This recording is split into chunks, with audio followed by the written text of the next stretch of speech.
আমার নাম মোসাম্মদ শিউলি আক্তার। আমার পিতা মৃত মোহাম্মদ এবাদত আলী। আমার গ্রাম রায়ের বাসালিয়া, থানা বহরপুর, জেলা টাঙ্গাইল। মোহাম্মদ হান্নান সরকার ঘোড়া দিয়ে পানির দিন এসে আমার গোসলখানার ওই সাইড থেকে ঘুরে যায় এবং আমাকে ফোন দিয়ে বলে যে তোদের ওই গোসলখানার পিছন দিয়ে ঘুরে এসেছি এবং তুই কাপড় পাল্টাইছ, সেই ছবি উঠাইছি।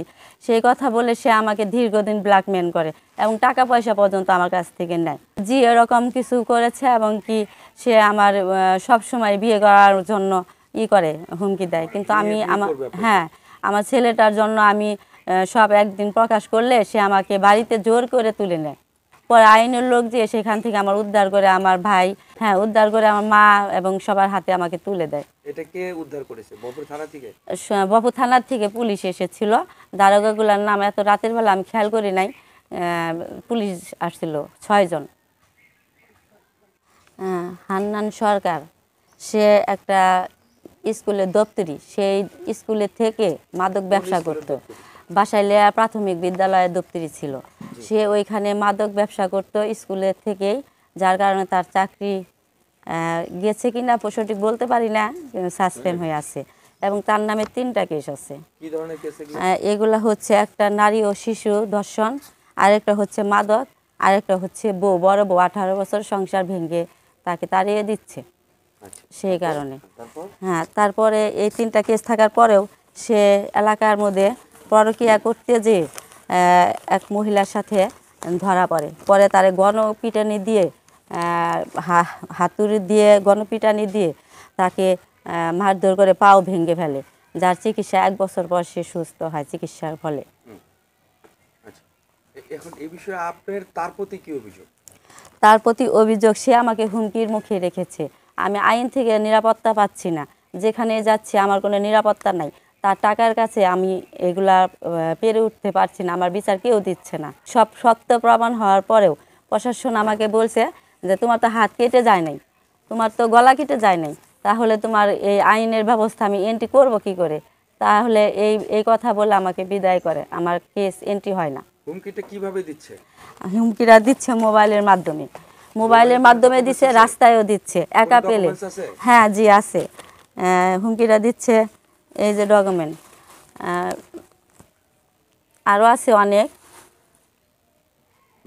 তারপর আর কি ধরনের ডকুমেন্টস আছে? আরও এই যে সাথে অন্য নাম জড়ানো ডকুমেন্টস আছে।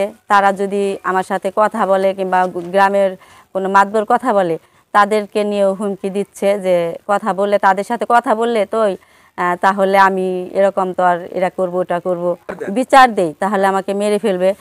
আমি এগুলা সব দেখাচ্ছি। দেখানোর পরে তারা কি ব্যবস্থা নিয়েছে? তারা নিচে এই যে অভিযোগটা লিখে নিছে একটা, সেই অভিযোগটা সত্য প্রমাণই হয়েছে, কিন্তু হওয়ার পরেও তারা আমাকে কোনো ব্যবস্থা বিধি করে নাই। ব্যবস্থা না নেওয়ার পরবর্তীতে আমি বাড়িতে এসে খুব আতঙ্কের মুখে আছি। কোথাও যে আমি স্থান পাচ্ছি না, আমার ব্যবস্থা নেয় না, টাকার কাছে আমি হেরে গেছি। প্রশাসনের কাছে আমি দাবি করি এইটাই যে আমাদের মতো মানুষ বিচার পাক এবং একটা মাদক ব্যবসায়ীকারীকে তার হাত থেকে আমাকে বাঁচাক। আমি যেটুকু জানি সেটুকু বলতেছি যে মাঠে গেছিল, তাদের হাত ধরে পাড়াবাড়ি করছে, দাও বাস দাও আপনার লাঠি নিয়ে আসবার কয়। তখন নিয়ে আসছে, তখন ও বলছে যে আমার বোনের ডাক দাও, আমার এন থেকে নিয়ে যাও। পরে বছর নিয়ে আসছি, এটুকুই আমি জানি। এটা কার সাথে ঘটেছে ঘটনাগুলো? হান্নান সাহেব নিশা মিশা খায়, ও সব কিছু বিক্রি করে। এই তো কি করে এলাকা, পেশা কি তার পেশা? ওই বিসি বেচা, আবিজাবি বেচা তার পেশা।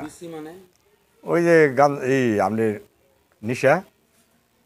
নেশার বিসি পাওয়া যায় নাকি? ওই ট্যাবলেট না কি কয় না, মাদক। এটা হুমকি দিয়ে যাচ্ছে। তাকে থানায় পাঠাইছিলাম দারোগার কাছে। দারোগাও গ্রামে আসছিল, আইসা গ্রামের যে মায় মাতাব্বর তাগর কাছে জিজ্ঞাসা করেছে, তারাও সত্য পাইছে, তাগর কাছেও সত্য পাইছে, প্রমাণও সত্য পাইছে। যে ছেলে ছাড়াইছে তাগর কাছেও সত্য পাইছে, যে বাড়ি থেকে গেছাল তার কাছেও সত্য পাইছে। এখন পুলিশে এর কোনো বিধি বিস্তার নিতে আছে না, কিসের লেগা রাত্রে তার ছেলেটা নিয়ে আসা যাওয়া করে বুয়াপুর। এখন কোনো যদি রিক্সে হয়, কোনো কিছু যদি হয়, মাইটা ফেলা যায়, কোনো কিছু রিক্সে হয়, এখন এটার দায়ী বাইর করা।